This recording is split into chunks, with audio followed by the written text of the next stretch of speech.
Okay. Devon Kennard did not practice. J.R. Tavai did not practice. DeJohn Harris was limited. Robert Woods was limited, did not do very much at all.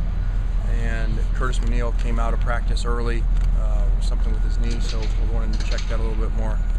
Obviously, hopefully everybody will be back. I think they'll all do their best to be back with this being their last game.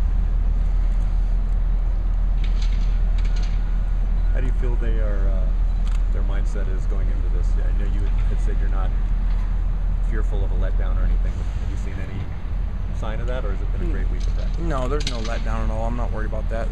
This week there's always some challenges just because of no school and family around and Thanksgiving, and so there's always that challenge to keep them focused on football when they're here. And so, but they've been fine. We'll continue to work on it, and tomorrow morning come back and get them refocused.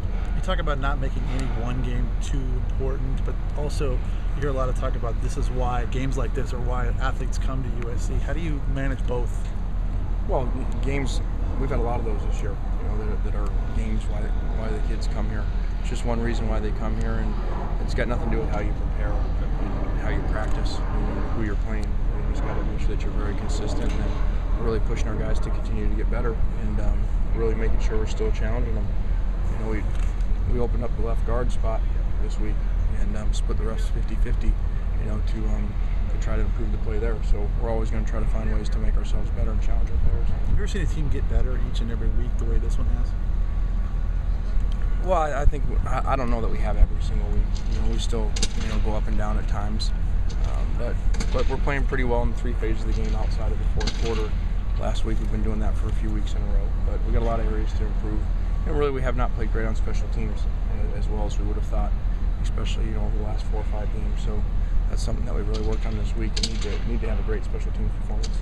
How did you feel about them continuing the tradition with the high school jerseys? I know more guys who kind of planned to do it didn't come together.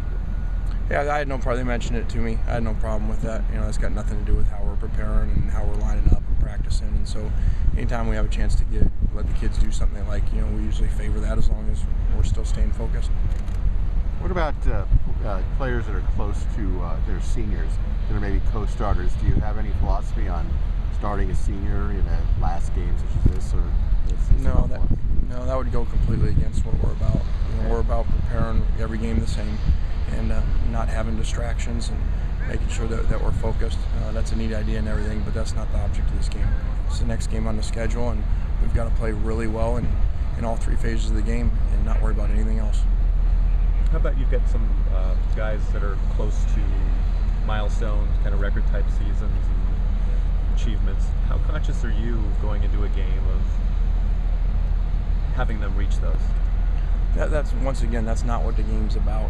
The game's about coming out playing really well. Now, in games that have become lopsided before over years, we definitely have followed those, and it's neat to help kids get those. But that would never be before making sure that we're winning the game. And when you got here last year, did you know what kind of player you had in Matt McNeil? And can you talk about his progress that he's made since you did it? Yeah, we knew Matt was really talented, and you could tell that as soon as we got out here working with him. But where I think Matt's really changed is Matt's completely bought in this year. Not that he hadn't last year, but he completely is. He's one of our emotional leaders in the locker room, in the huddle. And I thought last year he played really well, but he was a little bit more standoffish. And so to see that, and really that's kind of the theme of the team as you look from a year ago to now, is how much they're into it, and how much they're playing for their team, number one by far. And he's a great example of that. Coming into the season, the line was a bit of a question mark. How important was just him being there to stabilize that as the unit got better and better over the year?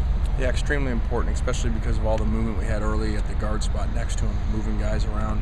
And so he really helped that side, and then Collard really helping to his right. And so if you can put two guys that aren't next to each other, they can help the guys next to him, and they've done a great job of that.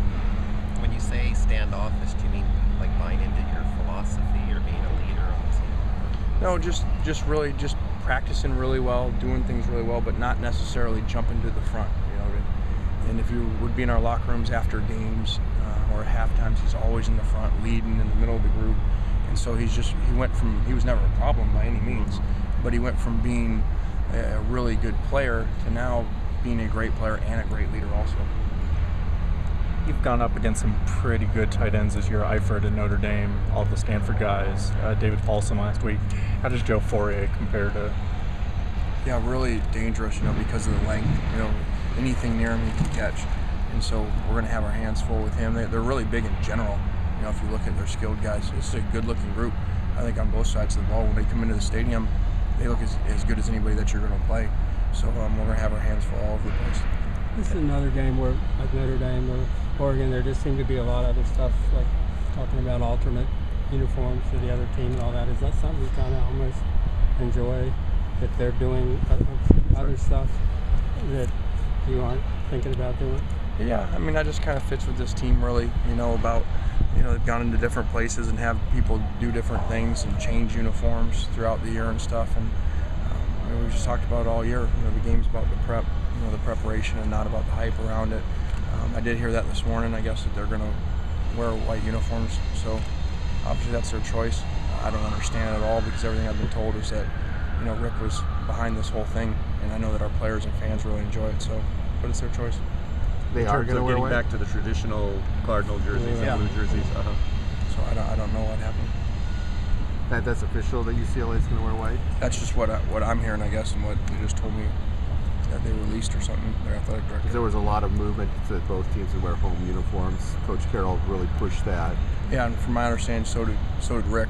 And that I know that our fans and players really liked it, but I guess it's no more.